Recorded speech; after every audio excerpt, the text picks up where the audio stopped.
Ayahku adalah dewa perang. Bab 249. Orang-orang tua ini tampaknya memiliki dua tujuan.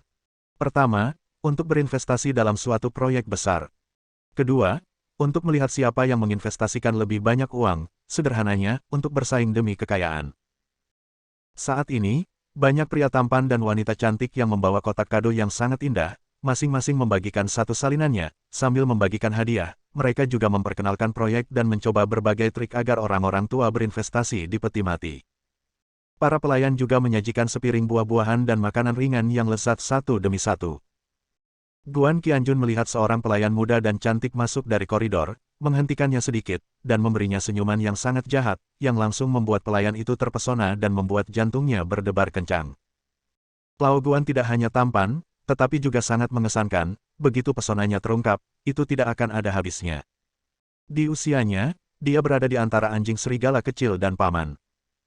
Entah itu pengontrol anjing serigala kecil atau pengontrol paman, dia bisa membunuh mereka semua. Ada apa? Tanya pelayan cantik itu dengan wajah memerah. Guan Qianjun mengambil sepotong daging durian dari piring buah yang dibawanya dan memakannya. Sambil makan, dia bertanya, ada begitu banyak orang tua di sini, investasi apa yang mereka bicarakan? Pelayan itu tertegun, kamu penjaga keamanan di sini, kamu tidak tahu. Guan Qianjun berkata dengan tenang, saya baru saja dipindahkan ke sini dari perusahaan keamanan. Saya hanya tahu cara menjaga ketertiban.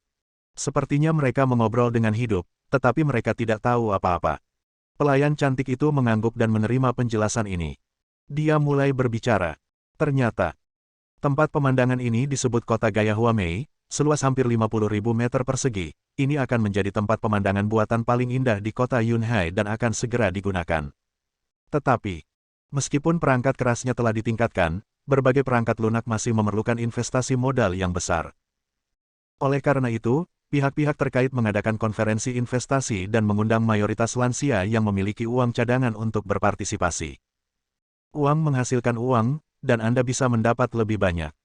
Saya dengar tingkat pengembalian tahunan bisa mencapai 20%. Dengan kata lain, jika Anda berinvestasi 1 juta, Anda dapat memperoleh 200.000 setahun. Siapa yang tidak mau? Tidak ada kue gratis di langit, yang ada hanyalah jebakan yang menyamar sebagai kue besar. Guan Qianjun berpura-pura ceroboh dan berkata, saya juga punya deposit ratusan ribu, jadi sebaiknya saya berinvestasi. Lumayan bisa mendapat 20.000 hingga 30.000 setahun. Ekspresi pelayan berubah, dan dia dengan cepat menurunkan kepalanya dan berkata, pria tampan, dengarkan aku. Hanya nasihat, jangan berinvestasi, bahkan 1 sen pun. Ada sesuatu yang mencurigakan di sini, menurutku. Ini hampir seperti jebakan uang.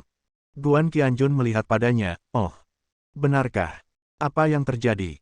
Dia bertanya, ekspresi pelayan tiba-tiba menjadi tegang. Dia dengan cepat menundukkan kepalanya dan bergumam, ini.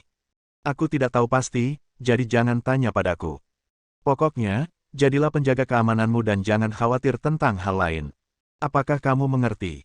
Guan Qianjun memamerkan giginya dengan geli, giginya sangat putih dan senyumnya sangat menawan. Gadis kecil itu terpesona olehnya. Guan Qianjun merasa duriannya agak tidak enak dan ingin mengembalikannya. Pelayan dengan cepat berkata, oh, jangan mengembalikannya setelah memakannya. Bagaimana cara memecahkannya? Guan Qianjun mengangkat bahu. Wajah kecil pelayan itu memerah lagi. Dia menggigit gigi peraknya dan berkata dengan lembut, kalau begitu, aku akan memakannya untukmu. Dia membuka mulut Cherry dan menggigitnya. Guan Qianjun dalam keadaan linglung. Apakah semua gadis kecil saat ini begitu berani? Pelayan itu tersipu dan bergegas pergi membawa piring buah, menoleh dan memberinya tatapan centil saat dia pergi. Gadis kecil itu berpikir, mengapa petugas keamanan ini tidak menanyakan WeChat kepada saya? Sepertinya dia tidak terburu-buru dan ingin menunggu kesempatan yang lebih cocok. Mungkin kita bisa membuat janji untuk makan malam ini. Saat ini, Guan Qianjun pada dasarnya yakin bahwa ini adalah penipuan. Jadi, 20 juta ini diberikan begitu saja kepada dua lelaki tua yang kebingungan itu untuk memberi mereka pelajaran. Atau mengungkap penipuan agar penipu bisa bersembunyi. Guan Qianjun dengan cepat membuat keputusan, lihatlah. Dewa perang paling mendominasi di dunia, dia melakukan ini untuk menipu penjaga keamanan perjamuan. Ada cukup banyak penjaga keamanan di tempat kejadian, mungkin karena mereka takut menimbulkan masalah, dan karena Guan Qianjun sangat pandai menyembunyikan diri, tidak ada yang mengenalinya. Perjamuan resmi dimulai. Pertama, pembawa acara cantik naik ke atas panggung dan memperkenalkan manfaat berinvestasi di kota bergaya Cina dan Amerika. Lalu Sue Zhengming, manajer umum perusahaan pengembangan, diundang ke atas panggung untuk memberikan pidato. Pria ini berusia sekitar 40 tahun, dengan wajah gelap, cahaya licik di mata kecilnya, dan ekspresi agak vulgar. Tidak peduli bagaimana penampilan Guan Qianjun, dia tidak melihat bahwa dia memiliki momentum untuk menjadi bos. Ini lebih seperti skema piramida. Benar saja, dia bahkan lebih fasih. Ketika dia naik ke atas panggung, dia berteriak, "Kakek dan nenek, izinkan saya memanggilmu seperti ini, oke? Sejujurnya, aku telah meninggalkanmu di sini. Saat aku melihatmu, aku merasa seperti melihat kakek dan nenekku sendiri, karena..." Saat dia mengatakan itu, dia menyeka air mataku dan menangis beberapa kali. Ekspresi penuh kasih sayang segera menarik perhatian semua orang tua. Kemudian, Sue Zhengming mencurahkan kepahitannya, mengatakan bahwa kakek neneknya adalah orang yang paling mencintainya di dunia, dan bahwa 10 tahun yang lalu, untuk memberinya sejumlah uang sebagai hadiah, mereka pergi ke gunung untuk mengumpulkan jamur Matsutake. Dan digigit sampai mati oleh beruang. Saat dia berbicara, dia menjerit kesedihan, membuat semua orang tua menitikkan air mata. Sue Zhengming berkata dengan lantang, "Jadi, ketika saya melihat Anda orang tua, itu seperti melihat kakek nenek saya sendiri. Anda adalah kekayaan paling berharga di dunia dan kristalisasi kebijaksanaan manusia. Sekali lagi, atas nama dunia, saya ingin menyampaikan salam tulus saya kepada Anda." Dengan rasa hormat yang setinggi-tingginya. Tiba-tiba dia mundur 2 langkah dan membungkuk dengan penuh semangat. Ledakan. Dahinya membentur podium. Sangat menarik. Seru semua orang tua. Ketika Sue Zhengming mengangkat kepalanya, ada benjolan yang terlihat jelas di dahinya. Dia menyentuh tas itu dan berkata sambil tersenyum, "Tidak apa-apa, tidak apa-apa. Aku sangat senang bertemu denganmu. Kakek nenek, ini adalah tanda cintaku padamu. Aku akan menyimpannya selamanya." Dia bertanya kepada pembawa acara selanjutnya padanya seseorang datang dan mengambil foto. Kemudian, mulutnya berbusa lagi. "Awalnya, menurut peraturan perusahaan, kami tidak bisa menyiapkan jamuan makan berstandar tinggi untuk kakek nenek kami. Sebuah meja berharga 5.000 yuan. Menurut standar, harganya hanya 1.000 yuan. Tapi saya tidak setuju. Kalian semua milikku. Kakek nenek, meskipun saya membayarnya sendiri, saya tetap ingin membiarkan orang tua makan dan minum dengan baik." Begitu dia selesai berbicara, seluruh penonton langsung bertepuk tangan.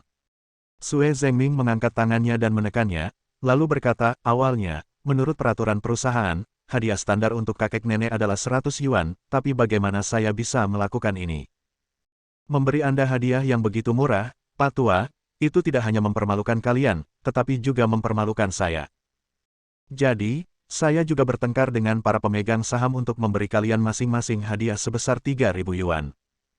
Tiba-tiba, orang-orang tua itu heboh, dan bahkan membuka tas mereka. Baru saja diterima. Lihatlah paket hadiah yang tiba. Berbagai suplemen nutrisi dan jajanan untuk lansia yang belum pernah saya dengar namun dikemas dalam paket kelas atas. Sue Zhengming berkata dengan lantang, "Ada yang ketiga, yaitu manfaat yang saya menangkan untuk semua orang. Namun, izinkan saya mencobanya, bersabar, dan dengarkan perkenalan saya tentang proyek ini terlebih dahulu." Apa yang dia katakan selanjutnya berkelanjutan. Guan Qianjun, yang menonton dengan mata dingin, pada dasarnya mengetahuinya, dan menghela nafas dalam hatinya bahwa orang ini benar-benar fasih. Dia seperti seorang pembicara, dan dia memperkenalkan proyek kota yang menawan. Selama semua orang berinvestasi, mereka bisa masuk 500 besar dunia. Bab 250. Dia juga membuat berbagai dokumen untuk menunjukkan bahwa masalah tersebut benar. Semua orang mendengarkan dengan penuh minat dan penuh harapan. Guan Qianjun diam-diam berjalan ke arah Shen Chang dan Su Yufeng dan mendengar keduanya berkomunikasi dengan penuh semangat. "Shen Chang, ya Tuhan. Sepertinya kali ini giliran kami untuk menghasilkan banyak uang. Segala sesuatu tentang proyek ini telah selesai dan perencanaan telah selesai. Hanya tinggal sedikit untuk investasi kedua. Kami menghabiskan 20 juta. Tahun depan hari ini, kita bisa mendapat 4 juta. Su Yufeng, itu tidak benar, kita harus melakukannya, kesempatannya jarang. Sayang sekali hanya ada 20 juta, alangkah baiknya jika ada 200 juta. Apalagi bisakah putri kita yang konyol berkata berikan uang itu kepada si idiot bernama Guan itu. Huff. Hari ini tahun depan, dia akan dipindahkan ke kematian. Kita bisa mendapat 4 juta setahun, tapi Guan hanya akan mengubah 20 juta menjadi 0 tahun ini. Guan Qianjun, ini. Akhirnya. Sue Zhengming patah hati dan berteriak dengan emosi, sekarang, izinkan saya menyebutkan poin ketiga. Ini adalah berita bagus. Awalnya, menurut peraturan perusahaan, hanya 20 poin keuntungan tahunan yang dapat diberikan. Tapi saya memberitahu pemegang saham bahwa itu tidak mudah bagi kakek nenek. Mereka telah menabung uang hampir sepanjang hidup mereka dan berhak mendapatkan keuntungan yang lebih baik.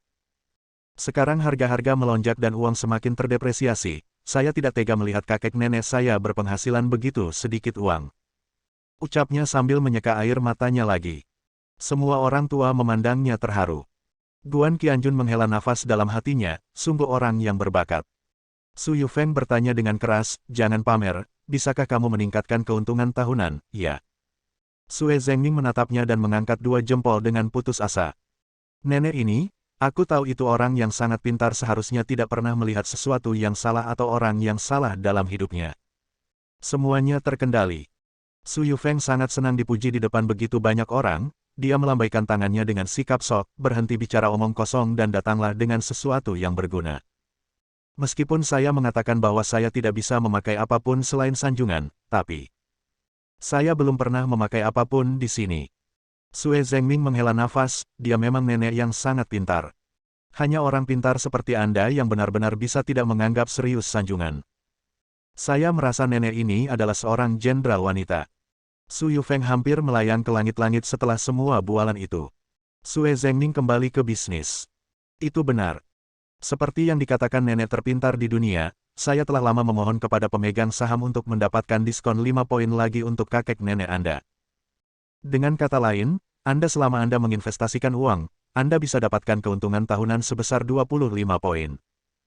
Jika Anda berinvestasi 1 juta, Anda hanya dapat memperoleh 200.000 setahun, tetapi sekarang Anda dapat memperoleh 250.000. Meskipun semua kakek nenek sangat kaya, mereka semua kaya, tetapi jika mereka berpenghasilan lebih dari puluhan ribu setahun, itu cukup bagus, kan? Semua orang mengangguk, suasana hati mereka semakin tinggi. Sue Zhengming berkata lebih keras lagi, kakek dan nenekku, aku benar-benar minta maaf padamu. Aku benar-benar mencoba yang terbaik, tapi aku hanya harus berlutut dan memeluk paha masing-masing pemegang saham, dan aku hanya bisa mendapatkan kuota 100 juta. Aku khawatir itu tidak cukup. Aku minta maaf. Dia hanya menghela nafas dan berlutut. Aku ingin berjuang demi setiap sen kakek nenekmu. Aku merasa sangat malu padamu. Orang-orang tua itu terharu. Beberapa menyeka air mata mereka dan memuji ini sebagai cucu terbaik di dunia. Beberapa cepat dan bantu. Sue Zhengming berjuang untuk bangun, lalu berkata lebih keras, jadi, saya mohon semua kakek dan nenek segera membeli. Hanya ada kuota 100 juta. Setelah semuanya habis, itu akan hilang. Jika kamu lewat, jangan sampai ketinggalan. Kalau ketinggalan pasti menyesal. Menurut hukum, selalu ada 2 atau 3 kesempatan untuk menghasilkan banyak uang dalam hidup setiap orang. Tidak ada yang keempat kalinya. Jelas, ini adalah salah satunya. Kakek nenekmu mungkin merindukan matahari dan bulan, tapi sungguh aku tidak tega membiarkanmu merindukan Mars lagi. Begitu dia mengatakan ini, beberapa dari sekian banyak orang tua teriak. Ada yang teriak 500.000, ada yang teriak 1 juta, dan ada yang teriak lagi, investasikan sekarang. Ada beberapa yang bahkan lebih kuat. Di hadapan semua orang, segera telepon anak Anda dan minta mereka mengirimkan uang sebanyak-banyaknya. Sekalipun Anda meminjam uang, Anda harus mendapatkan uangnya. Ini adalah peluang menghasilkan uang terkait Mars. Anak-anak mereka pun langsung setuju di ujung telepon. Guan Qianjun hampir berhenti tertawa. Sil tingkat rendah seperti itu. Namun tak lama kemudian beberapa orang tua mengambil umpan tersebut, berteriak untuk melempar sebanyak yang mereka mau, mengeluarkan kartu dan melambaikannya. Guan Qianjun mengerutkan kening. Meskipun dia hanya pembohong, dia telah menipu banyak orang lanjut usia. Jika mereka mengambil seluruh tabungan hidup dan bahkan peti mati mereka, dan kehilangan semua uang mereka, konflik keluarga yang besar akan muncul, dan yang terburuk adalah lelaki tua itu tidak akan bisa memikirkannya. Itu saja. Meskipun Guan Qianjun tahu itu penipuan, tidak ada yang bisa dia lakukan tanpa bukti. Dia menelepon Qi Kunlun dan memberinya penjelasan kasar tentang masalah tersebut, memintanya untuk melihat apa yang terjadi di kota yang indah dan menawan ini. Setelah menutup telepon, dia mendengar Su Yufeng berteriak keras, "Kami berinvestasi 20 juta." Kemudian, Shen Chang mengangguk, "Ya, 20 juta." Dalam sekejap, semua orang di sekitarnya terdiam. Taruhan tertinggi hanya 2 juta. Semua orang memandang kedua tetua itu dengan kaget. Sue Zhengming sangat bersemangat. "Ah, mereka benar-benar kakek dan nenekku yang paling lucu. Mereka memang sangat cerdas. Jika kamu berinvestasi begitu banyak, jika kamu mengubahnya menjadi ratusan juta, itu akan menjadi 0,2 miliar. Nenek, sekilas aku melihat bahwa kamu bukan orang biasa. Aku merasa seperti ibu suri turun ke bumi." Su Yufeng semakin bangga dan ingin terbang lagi. Saat semua orang melihat ini, mereka menjadi semakin gila. Ada juga layar elektronik yang tergantung di dinding, dengan nomor di atasnya yang terus melonjak. 30 juta, 40 juta, itu 50 juta. Sekarang saya masih harus mendaftar, lalu saya harus antri untuk menggesek kartu saya. Su Yufeng dan Shen Chang buru-buru mengantri dan bahkan berdiskusi untuk menelepon putri mereka dan memintanya untuk menjual 2 mobil yang tersisa dan mengambil komisi perusahaan. Su Yufeng benar-benar bingung dan menelepon Shen Feixue. Dia mengatakan dalam beberapa kata bahwa ini adalah kesempatan langka untuk menghasilkan banyak uang dan memintanya untuk melakukannya dengan cepat. Orang tuanya melakukannya demi kebaikannya sendiri. Shen Feixue sangat marah sehingga dia bertengkar hebat di telepon dengan orang tuanya dan memerintahkan mereka untuk segera kembali. Pada akhirnya, tentu saja, mereka putus dengan cara yang buruk. Shen Feixue dengan cepat menelepon Guan Qianjun dan merasa lebih nyaman setelah menerima penghiburan dan jaminan bahwa semuanya baik-baik saja. Lalu Qi Kunlun menelepon. "Ada berita. Kota cantik dan menawan ini memang menghadapi kekurangan dana, namun belum pernah melakukan crowdfunding seperti ini kepada para lansia. Masih memiliki keuntungan tahunan sebesar 20 poin. Benar-benar mustahil. Selain itu, manajer umum perusahaan Huamei tidak bernama Sue Zhengming, tetapi Tang Ziguo." Qi Kunlun juga memeriksanya dengan cermat. Sekarang kotanya dalam keadaan lumpuh dan dana tidak tersedia, Tang Ziguo pergi ke tempat lain untuk mengumpulkan dana. Kota ini akan diserahkan kepada seorang pria bernama Sue Zhengming untuk mengurusnya untuk sementara waktu. Guan Qianjun tiba-tiba mengerti. Sue Zhengming ini sangat berani. Dia menjelaskan beberapa patah kata, mendongak dan melihat bahwa giliran Su Yufeng. Dia sangat ingin menggesek kartunya. Guan Qianjun berteriak dengan tajam, "Tunggu." Bersambung.